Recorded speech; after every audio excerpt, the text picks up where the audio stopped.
Hello again, everybody. We're on to chapter 15 of Emil and the Detectives.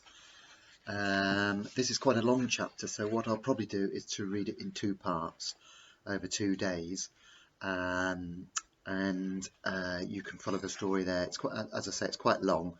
It's chapter 15, Police Headquarters. If you remember, Mr. Gruntice was identified as the thief yesterday. He had the money with the pinholes in there, which gave him away because that was the way that Emil could identify which notes had come from him. So he's now been taken to the nearest police station. Chapter 15, Police Headquarters. That odd procession marched on to the nearest police station, where the policeman who had taken the thief in charge reported the affair to the duty sergeant. Emil filled in many of the details, and had to give his name and address and the date and place of his birth, and the sergeant wrote it all down in his big ledger. "And what's your name?" he asked the thief. "Herbert Kiesling," said the man. At this, Emil, Gustav and the professor, who had come in with him, all laughed out loud. The cashier, who had just handed over the £7 to the sergeant, joined in. "He's a fine one," said Gustav. "First he says his name is Gruntice, then Muller, and now Kiesling. I'd like to know what it is really." "Silence," growled the sergeant. "We shall find out what his real name is soon enough." Then Mr. Gruntice, Muller and Kiesling gave his address as the hotel cried, and told them when he had been born and where. He said he had no identity papers. "And where were you before you arrived here yesterday?" asked the sergeant. "In Gross Grunau," said the thief. "I bet that's another lie," said the professor. "Silence, you," boomed the sergeant. "Every statement will be checked in due course." The cashier asked if he could then go, but first he too had to leave his name and address. He patted Emil on the shoulder encouragingly and went back to work. "Now, Mr. Kiesling," continued the sergeant, "did you steal £7 from this schoolboy, Emil Tischbein of Neustadt, yesterday afternoon while in the train to Berlin?" "Yes," the thief now admitted glumly. "I don't know what made me do it. He was asleep in the corner, and the envelope with the money fell out of his pocket. I picked it up, and I only meant to look inside and see what it contained. Then, having no money—" "That's not true!" Emil exploded. "I pinned the money inside my inside pocket. It couldn't possibly have fallen out." "And he can't say he had no money," put in the professor, "or he'd have had to use Emil's to pay for all he ate and drank at that cafe, and for the taxi he took after that." "You boys must not interrupt," roared the sergeant. "We'll check everything in good time," and he wrote down a lot more in his notebook. "I should be much obliged if you could let me go now, sergeant," said the thief with extreme politeness. "I've admitted my mistake, and you know where to find me. But I'm in Berlin on a matter of business, and would like to go and attend to it." "You've got a nerve," said the sergeant, and, lifting the telephone, he rang the police headquarters and asked them to send a car to collect a train thief who had been caught in that district. "When will I get my money back, Emil?" Emil asked anxiously. "You'll have to go to the police headquarters for that," replied the sergeant. "It'll be settled there." "I say, Emil," whispered Gustav, "I expect you'll go in a Black Maria." "Nothing of the kind," said the sergeant. "Have you got any more money, young Tischbein?" "Yes, sir," said Emil.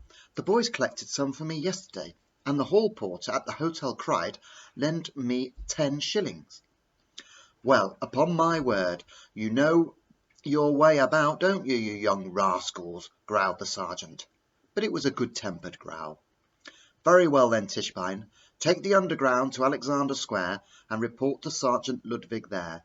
Then you'll hear what's to happen next, and no doubt get your money back."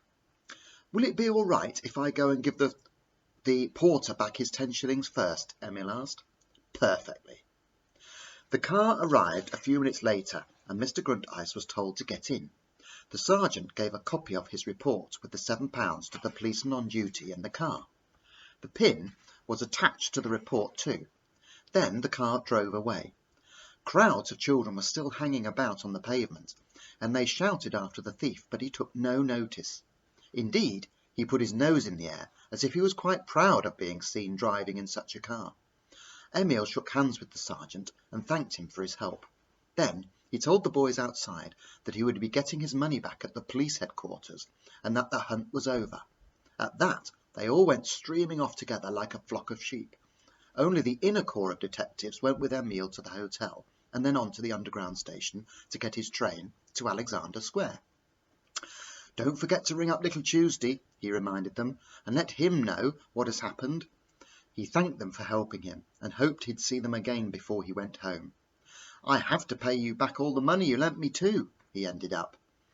"Just you try to give the money back, that's all," said Gustav. "And I'll just about... Oh, and that reminds me, we still haven't had our fight. You know, about your funny old suit." "Oh, I'm so happy," said Emil, seizing hold of Gustav with one hand and the professor with the other. "Let's call the fight off. I'm so grateful for all you've done. I couldn't bear to hit you." "You wouldn't get a chance," Gustav boasted cheerfully.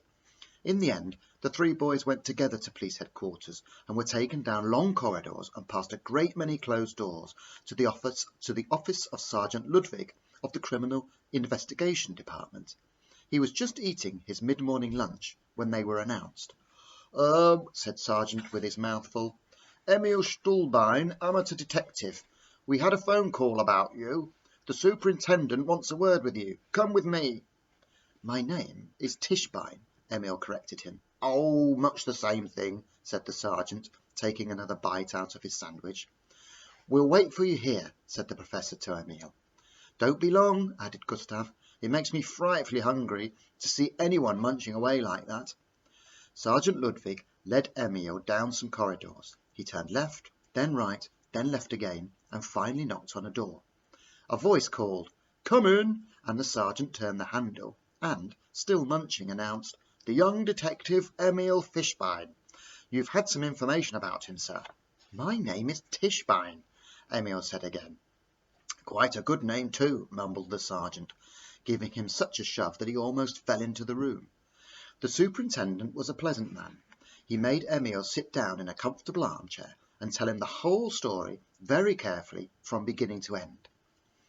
"I see," he said gravely when Emil had finished. "Well, now you shall have your money back." "Thank goodness for that," said Emil, heaving a great sigh of relief as he put the notes away in his pocket. And he was very careful indeed this time. "Now, don't you let anyone else steal them," said the superintendent. "I certainly won't," Emil promised. "I'm going to take them straight to my grandmother." "That's right. I'd almost forgotten about her. I must have your Berlin address. I suppose you'll be staying there for a few days longer?" "Yes, I hope so," said Emil. "The address is 15 Schumann Street, care of Heimbold. That's my uncle's name, and my aunt's too." "You have done a fine job," said the big man, lighting a fat cigar. "Yes, the other chaps were simply marvellous," said Emil enthusiastically. "Gustav, the one with the motor horn, and the professor, and Little Tuesday and Krumm, and the Mittlers, and all the rest of them. It was great fun, and the professor was grand at organising things." "Well, you didn't do too badly yourself," said the superintendent, puffing away on his cigar. "May I ask you something, please?" Emil said. "What's going to happen to Gruntice, or whatever his name is?" "He's been taken to Identification Bureau," was the reply, "to be photographed and have his fingerprints taken. Then we shall see if we've got any record of him already in the Rogues Gallery." "What's that?" Emil inquired. "It's where we keep the records of all the convicted criminals. We also have fingerprints and footprints and other information of people wanted in connection with various crimes, though still at large. It's quite possible that the man who robbed you has been in trouble before. We may even be looking for him already." "I see. I hadn't thought of that." Then the telephone rang. "Excuse me," said the superintendent very politely, lifting the receiver. "Yes?" "I've something here that will interest you." Come along to my room. And he hung up. Some gentlemen from the press want to interview you, he said. Goodness, what does that mean? They'll ask you lots of questions, said the superintendent. So I'm going to finish the police headquarters, chapter 15 there, and I'll finish it off tomorrow. So I hope you are still enjoying the story.